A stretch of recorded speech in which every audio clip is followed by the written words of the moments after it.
নমস্কাৰ বন্ধু বান্ধৱী সকল মোৰ আন এটা ভিডিঅ'লৈ আপোনালোক সকলোকে স্বাগতম জনালো। আজি দেওবাৰ আৰু মই দেখুৱাব বিচাৰিছো আজি দেওবাৰৰ মোৰ কৰ্মব্যস্ততা। আহকচোন ভিডিঅ'টোৰ ভিতৰলৈ যাওঁ।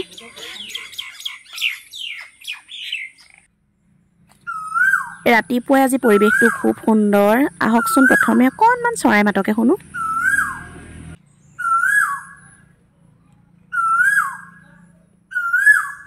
এয়া ঘৰৰ চৌপাশৰ সেউজীয়া পৰিৱেশ সদায় দেখুৱাও আপোনালোকক, আজিও দেখুৱাই দিছোঁ। চৰাইবিলাকে ধুনীয়াকৈ চিঞৰি আছে। দেওবাৰ বুলি ক'লে মোৰ প্ৰথম কাম হ'ল এগালমান কাপোৰ ধোৱা আৰু ঘৰটো মচা। আৰু এয়া ঘৰখিনি মচি হৈ গ'ল, ৰঙা মাটিৰে মচি লৈ এয়া ৰঙা হৈ আছে। আপোনালোককো অকণমান দেখুৱালোঁ। এতিয়া আমৰ বতৰ।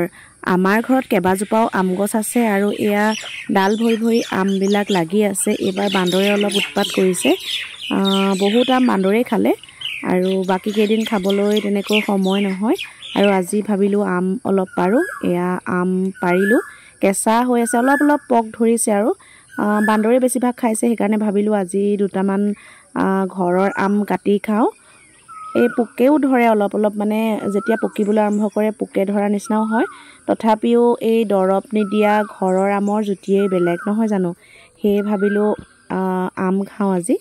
আৰু দুপৰৰ সময় ভাগতে আমখিনি পাৰি পেলাই কাটিলোঁ। এই তিনিটা আমকে কাটোঁ বুলি ভাবিছোঁ, গোটেইখিনি যিহেতু খাব নোৱাৰি। আৰু এয়া বাকলিখিনি গুচাই ল'লোঁ। এয়া চাওক কিমান ধুনীয়া ৰং, একেবাৰে দেখিয়ে খাওঁ খাওঁ লাগিছে নহয়নে। খুব ধুনীয়াকৈ ৰং উঠিছে, একেবাৰে ভালকৈ পকি যোৱা নাই, কিন্তু এনেকৈ খায়ো ভাল লাগে। দহেচীয়া নিচিনা হৈ আছে বুলি ক'ব পাৰি আৰু। তাৰপাছতে এয়া জলকীয়া নিমখ সকলো গোটাই ল'লোঁ, মায়ে চকলিয়ালে।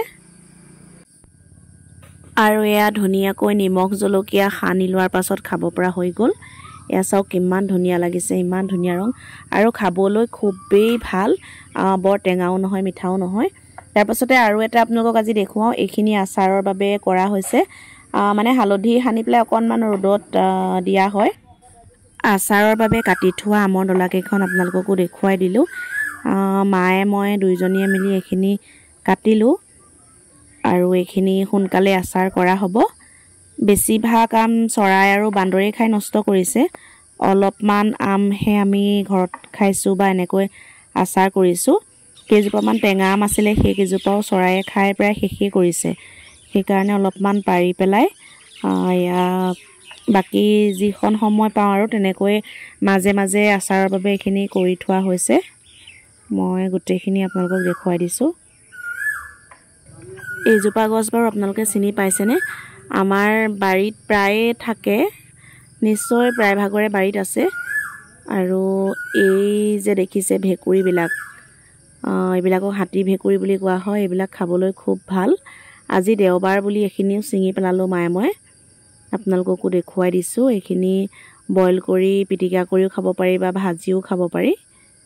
এয়া ঘৰৰ জলকীয়া, মানে দেওবাৰ দিনাই বাৰীখন চাবলৈ অকণমান সময়কণ উলিয়াব পাৰোঁ আৰু য'ত যি পাওঁ এফালৰ পৰা ছিঙি যাওঁ।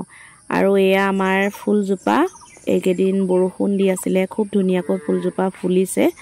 আৰু আজি ফুলজোপাৰো অকণমান যতন ল'লোঁ মই, মানে এনেই সাৰ পানী অলপমান, পানী বাৰু পায়ে আছে, সাৰ গোবৰ, শুকান গোবৰ দি দিলোঁ।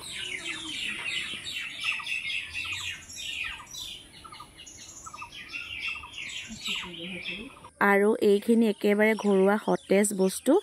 এইখিনি ঘৰৰ জলকীয়া, লিচু, কল, তাৰপিছতে কলৰ পচলা, অমিতা। এইখিনি মুন্মিহঁতৰ ঘৰৰ পৰা দেউতাৰ হাতত দি পঠিয়াইছে। অমিতা, কল পচলা, ঢেকীয়া এইবিলাক মোৰ খুব প্ৰিয়। বেছিভাগ শাক পাচলিয়ে আমাৰ খোৱা হয়। আৰু আজি দেওবাৰ বুলি অকণমান সময় পাইছোঁ, গতিকে আজি এইখিনি খাব লাগিব। এয়া আমাৰ গুলু আৰু মুমু, দুইজনীয়ে খুব খেলিছে চোতালতে বাগৰি বাগৰি। দেওবাৰ বুলি সিহঁতকো গাটো ধুৱাই দিলোঁ।